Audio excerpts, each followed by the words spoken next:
People say, but I experienced what I experienced. You don't know, Mary, or psychic medium, or Jane Doe. You don't know what I experienced. So you just don't get it. Until you experience a haunting, you cannot talk about this.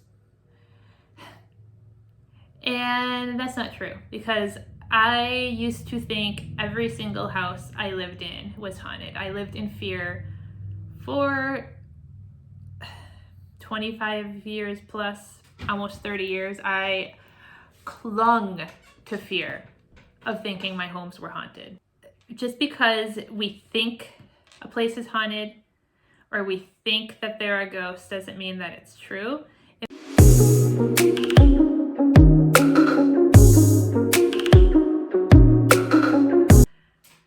Hello, beautiful souls.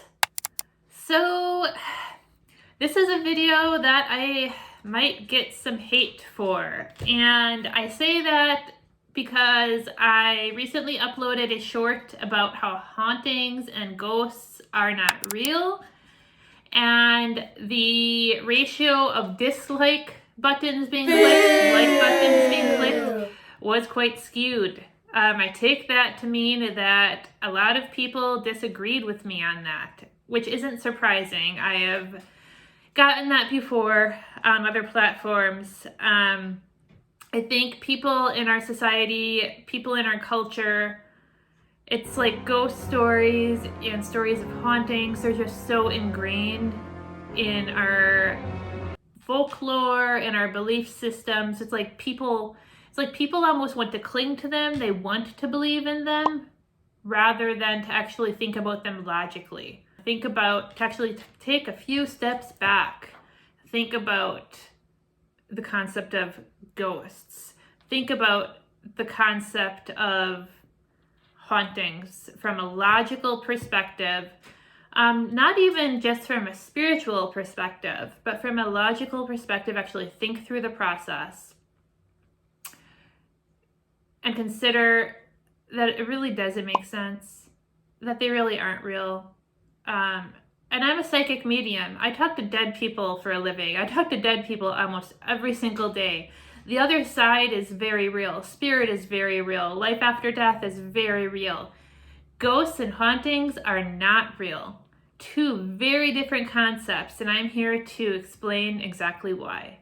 Even if I get some hate for it, that's totally okay. So, first of all, we have to define what a ghost actually is, what a haunting actually is, okay? A ghost story, a ghost is very different than a spirit, you guys. A spirit, when I use the word spirit, I'm referring to a loved one or a person who was once alive, who has now passed, who has now shed their physical body. The physical body has been shed. The soul that was once housed by that physical body has left the physical body because the physical body has died. That soul is now transitioned to higher consciousness, the other side, heaven, whatever word you would like to use, outside of the physical body. That is a spirit. That spirit is in heaven, other side, afterlife, higher consciousness, okay? That is a spirit. The word ghost is a highly stigmatized term, misused term, and the word ghost to me refers to somebody who is no longer living, who has left their physical body, who is stuck to earth, who roams the earth, who is quote unquote like obsessed with living people, who goes after living people, who wants to bother living people, who is tied to a physical place, tied to a physical location, tied to a physical person. That would be what I would refer to as a ghost. A haunting, I would define as, again, a ghost or the concept of a spirit, somebody who was once living, who's no longer in their body. A haunting would be a ghost that's, tied to a physical location, tied to a certain person. Like they're obsessed with a living person and they're constantly going after that living person. They're obsessed with a hotel or a home or a certain piece of land and they're going after that person. That would be a haunting, and it's an actual personal identity, an actual spirit, an actual soul who was once in a human body. Okay, that is what I am defining as ghost. And the ghost's actions are the haunting. Okay, that is how I'm defining ghost and haunting. And that is how I feel like the majority of people define ghosts and hauntings. When people sit around and they talk about ghost stories, or they say there's a ghost in their home, they talk about he and she. There is a man who haunts my home, they say. Or there is a woman who haunts the hotel, they say. They give the ghost an identity. That is the key concept of ghosts. When I say that there are no such thing as ghosts. And the haunting is the action, right? The action would be like he or she will not go away. He or she will not leave us alone or the place alone. So when I say there are no ghosts, there are no hauntings, I am saying that there is an identity, a personal identity behind the ghost, an actual soul. And the haunting is that they will not leave a physical location, a physical place alone, that they are tied to a physical location, physical place. Also, I will add here, there's often an assumed like degree of sadness or a degree of like wanting to get something done for some sort of sinister reason within these assumed ghost stories or assumed hauntings, right? The ghost is usually either very sad, the ghost is usually angry, supposedly. So let's get into why ghosts and hauntings do not exist, okay? So we're going to use an analogy for this just to explain it, because there's a lot of different concepts, okay? It all comes down to energy, but there's different facets to reasons why energy explains the lack of ghosts and the lack of hauntings. And it all comes down to our perception of energy, or I should say our misperception of energy on the earth plane and as human beings. So as I go through these facets of the energy, let's take the example of a haunting at a home, or a perceived haunting at a home. And let's consider that that home is a giant, giant bucket, okay? So metaphorically, we're talking about a bucket. When I'm talking about the home, I'm going to refer to it as a bucket, okay? So first of all, we need to understand that energy is everywhere. Energy is everything in our existence. Energy is you. Energy is in the table. Energy is in the wall. Energy is in the food that you eat. Energy is in every object around you. Energy resides in the space within the room that you're sitting in. Energy imprints into spaces. Think about when you go over to a house for a get-together, or you go over to a house to visit a friend. Say you're going over to visit your friend for the afternoon, and right before you go over, she gets in a big fight with her husband. And you walk through the front door for your get-together at her house, and she had just had this fight with her husband, and you walk through the front door and you walk in and you can automatically sense something in the air. And what you're sensing is that they just had that big fight. You don't know they had a big fight, but you walk in and there's just something in the air. You know the term, you can cut the tension through the air with a knife? That term, I think it goes like that. That is exactly the same premise of sensing something in the air when an event occurs in a space. Spaces hold energy. When you sense that fight, you are sensing the energy left behind in the air from that fight she had with her husband. That is a perfect example. Now, when there is a space or a location that had a super traumatic event from where the energy was never cleared from, you're going to walk into that place and you're going to tense up. You're going to feel the energy in that location, okay? For example, let's say that a mass murder happened in a location and the energy was never cleared out of that location. People are going to walk into it and they're going to sense the trauma in that space. Say there's such a place as like a Civil War battlefield or a war battlefield where lots of death and destruction and high emotion occurred. That is going to hold energy around it as well. People are going to sense that in that space. Then you can couple to that people know what happened there because word gets out and people just understand the history of homes where mass murders occurred, and people understand the history where battles occurred. So when they go to these spaces, they'll already have an expectation built up in their mind. So they're already kind of on heightened alert, which exacerbates the feelings that they're allowing to come into them, right? So let's put that into that big bucket. The energy of spaces. The energy of spaces where incidents occurred, trauma occurred, okay? And it doesn't even have to be like really big, huge trauma. Let's say you move into a house where, let's say you move into a house where a family lived for 25 years and the dad was super abusive to his wife or super abusive to his children, and there was just a lot of trauma within that household. A mass murder didn't occur, but there's still a lot of really strong energy in that space. And sensitive humans, which we all are, some of us to varying degrees, might move into that space unbeknownst to us what occurred there, and we might be sensing, okay? So again, we're picking up the fact that there can be energy imprints in space, all sorts of energy imprints, picking it up, putting it in the bucket of a house we move into or a place that we go into. Then let's talk about energy loops. The exact same concept of how energy imprints in space applies to things that can occur over and over and over. Sometimes energy gets stuck. Sometimes energy loops. It will loop over and over. A perfect example of this is the haunted hotel story. We've all heard it, right? The woman who roams the hotel hallways at night. She walks the halls. She walks the halls every night. She haunts the hotel hallways. That is not a ghost. That is not a spirit identity, an actual woman walking the hotel hallways, you guys.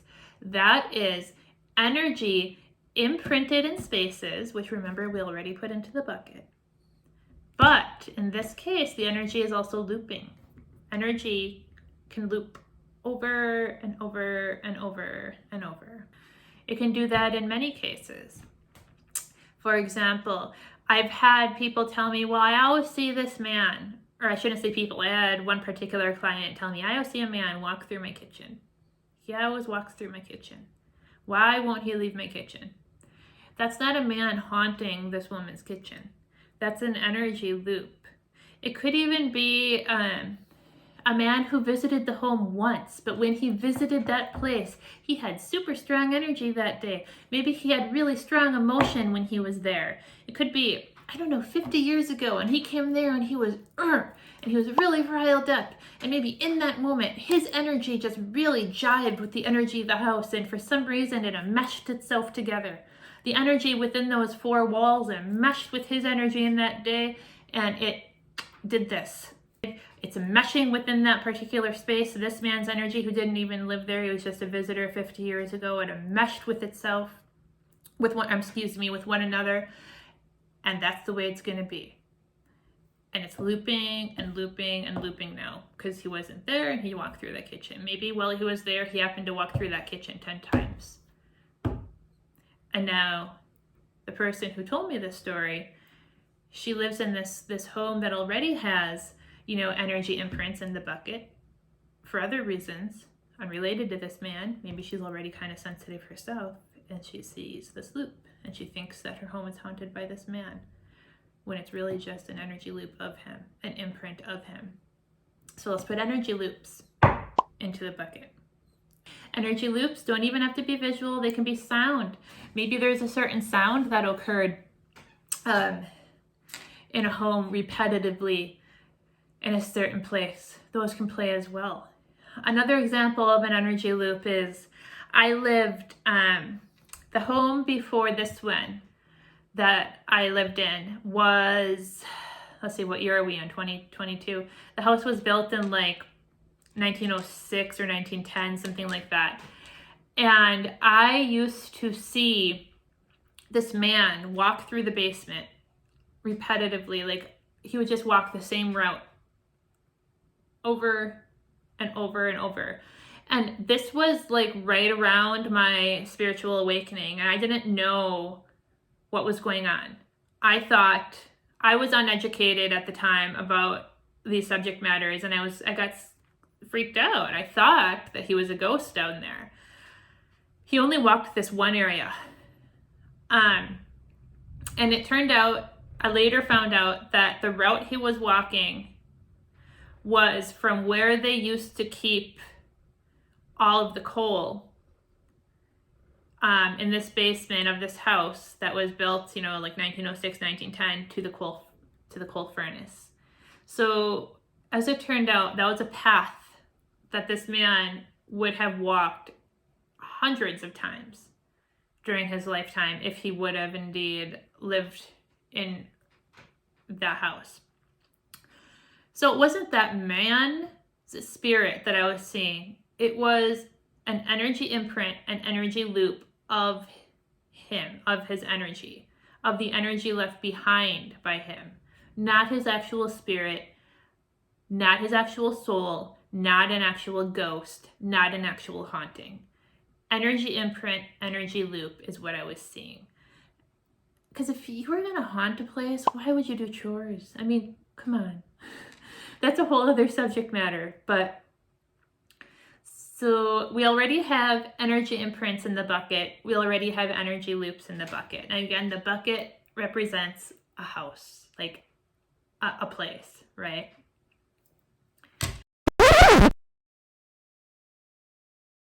Now, let's move on to your energy and what you bring to the table. The energy of other living people and what they bring to the table. When we're in places and spaces, there are other living people there, right? Energy is powerful, you guys. Going back to the concept of energy imprints, how did those energy imprints get there?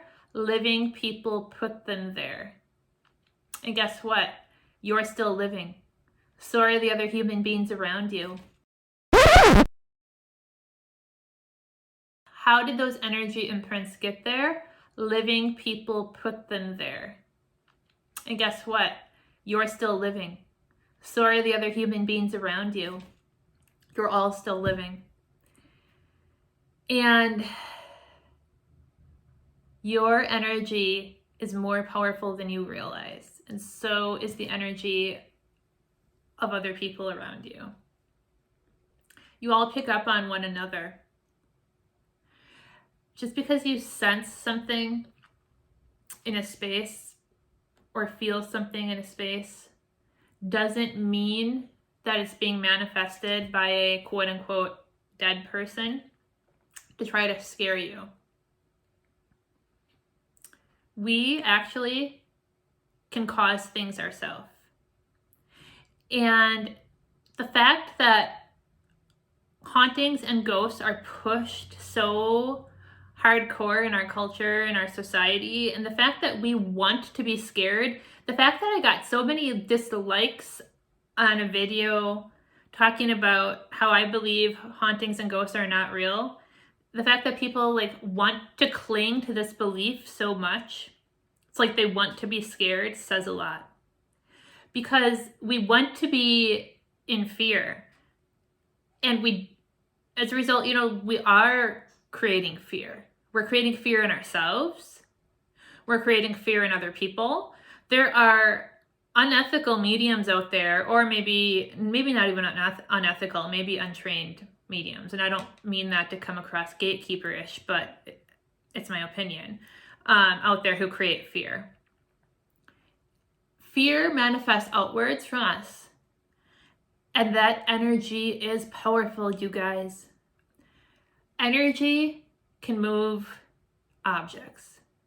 And it doesn't have to be coming from a dead person to happen. People don't realize that energy is energy is energy. So think about, like, if there's a group of people and they're all so scared by what they believe is a man, a personal identity spirit who they refer to as a ghost, haunting their house. They think he's a poltergeist and he's going to hurt them, and they're so scared. They're like that. Consider the energy. Say there's 3 living people doing that all together. Say it's a family. Think of the energy coming off of those 3 people collectively. And think of how powerful that energy is. If you believe that the energy of spirits can, for example, make all of your cupboard doors open at once in your kitchen, all your cupboard doors open at once, if you believe that that occurs, why on God's green earth can the energy of us humans not do the same? Because it is the exact same premise. Okay? The exact same premise. The difference is the intent. The intent does not exist with people in the spirit world. We have this fear, and we have these strong, powerful emotions that come from our human egos. Ego being like fear, anger, extreme sadness and grief that reverberate off of us. That's so powerful, it can move mountains or open all of our cupboard doors. However, the people that are dead, they left their human bodies behind. They shed their human bodies and their human egos. They shed their human bodies and their human egos. Let that sink in. Which means they shed their need to be angry. They shed their need to be vengeful. They shed their need to scare us, to want to harm us. They shed all of that. So while they may have the energetic capability to open all of those cupboard doors because their energy and our energy is the same, the need and the desire was left behind with their human body because it is human, because it is human ego. However, that energy is still with us because we still have human ego, and we are creating the fear ourselves because it's like we're clinging to it. We're wanting to fear ghosts. We're wanting to create fear, even if we don't realize we're wanting it. The fear is there. Sometimes it's not even fear. Sometimes it's extreme anger. Sometimes our household is in extreme turmoil and chaos, and we're all of us in our house are feeling crazy, and it goes outward and it can create physical manifestations that we've been conditioned by society to look at and be like, oh my God, nobody physical did that. That has to be a ghost or a haunting. But it is not, because the intention is not there. The energy is the same amongst the living. And our energy as humans is equally as powerful as the energy of souls who are no longer living in physical bodies. That's the third thing. Our energy, your energy, the energy of other living people. Let's put that into the bucket that is a house or a physical place. So far we have energy imprints, energy loops, energy of the living, which again is also very important to understand. Intent, the lack of intent in spirit, the removal of the human ego once the physical body dies. It's important to remember with the position of energy amongst the living, right? And lastly, how we translate energy as a living human being. This is important too. People say, but I experienced what I experienced. You don't know, Mary, or psychic medium, or Jane Doe, you don't know what I experienced. So you just don't get it. Until you experience a haunting, you cannot talk about this. And that's not true, because I used to think every single house I lived in was haunted. I lived in fear for 25 years plus, almost 30 years. I clung to fear of thinking my homes were haunted, first of all. So let's get that out of the way. Second of all, just because we think a place is haunted or we think that there are ghosts doesn't mean that it's true. It means that we're translating the energy through the lens of that perception. Okay.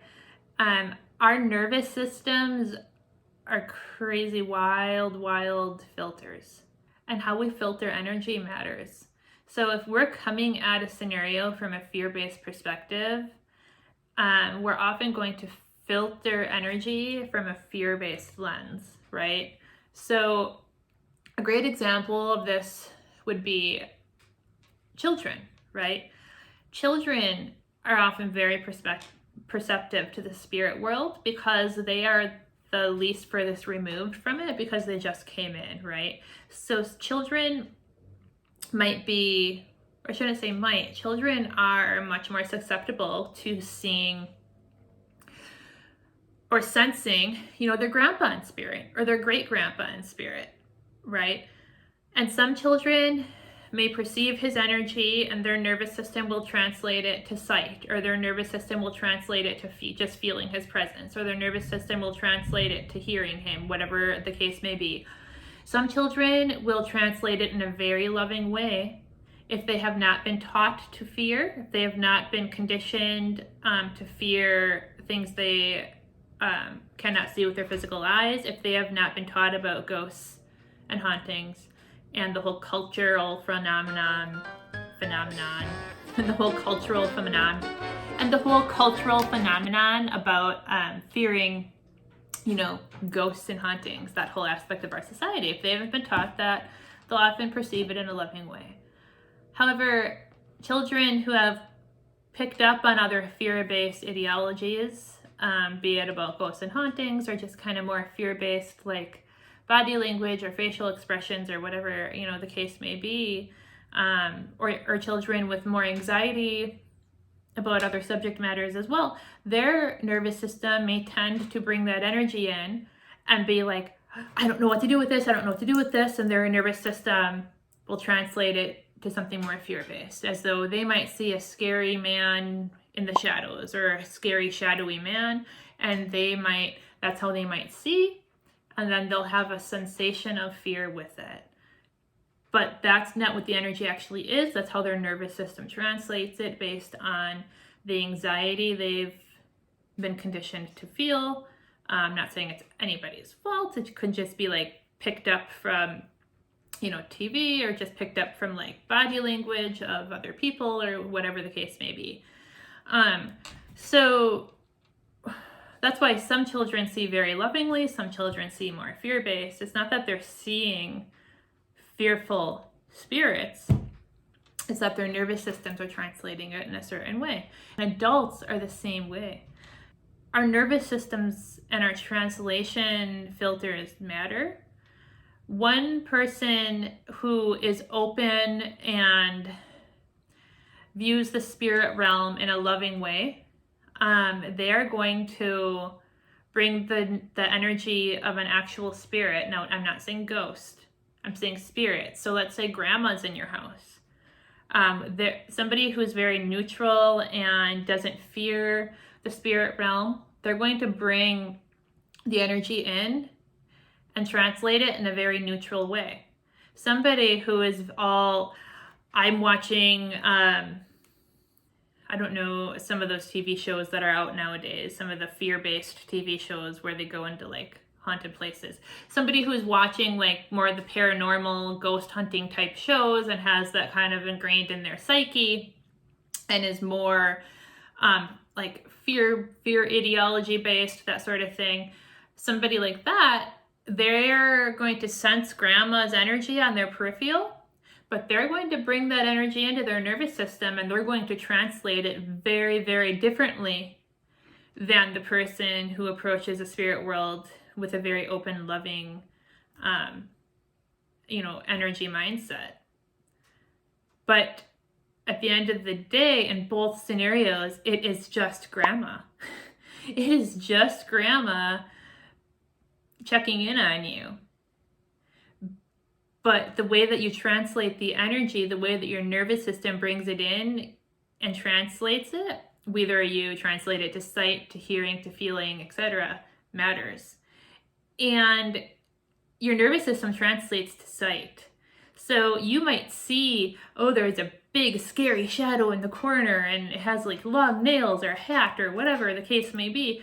That's coming from your nervous system. That doesn't mean that a spirit decided to manifest themselves that way. That can very much be coming from your mind, because your mind filtered the energy that way. Okay.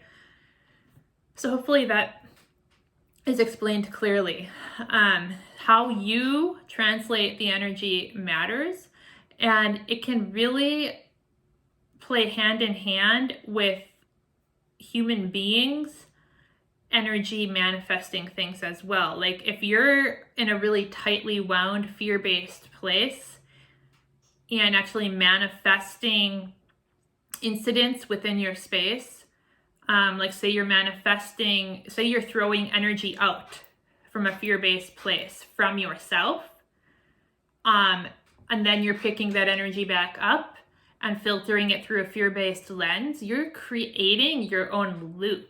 It's almost like we humans, if you think about it, have the ability to almost haunt ourselves. I know that's a crazy concept to wrap your mind around if it's new to you, but it's true. It's true. And what it comes down to at the end of the day is what we think of as ghosts are not personal identities, not actual souls that were once in human bodies. What we think of as hauntings are not ghosts coming after spaces or places or people. Okay. So let's put the how you translate energy as the fourth thing into the big bucket that is a house. So in that bucket, we have energy imprint in spaces and places, energy loops, the energy of living people, including yourself and other living people around you, and how you yourself translate the energy. Combine all of those and you can see how there is a perfect storm that all can interweave, play together, play against each other, integrate together to create what we view, or what many people view, as hauntings and ghosts, but they're not. The spirit world, when we shed our physical body and our soul leaves the physical body behind, the human ego is part of the humanity. That human ego includes the negativity, the negative emotions, the negative intentions. The soul cannot be attached to the human ego. It is literally impossible. There is no intent to haunt.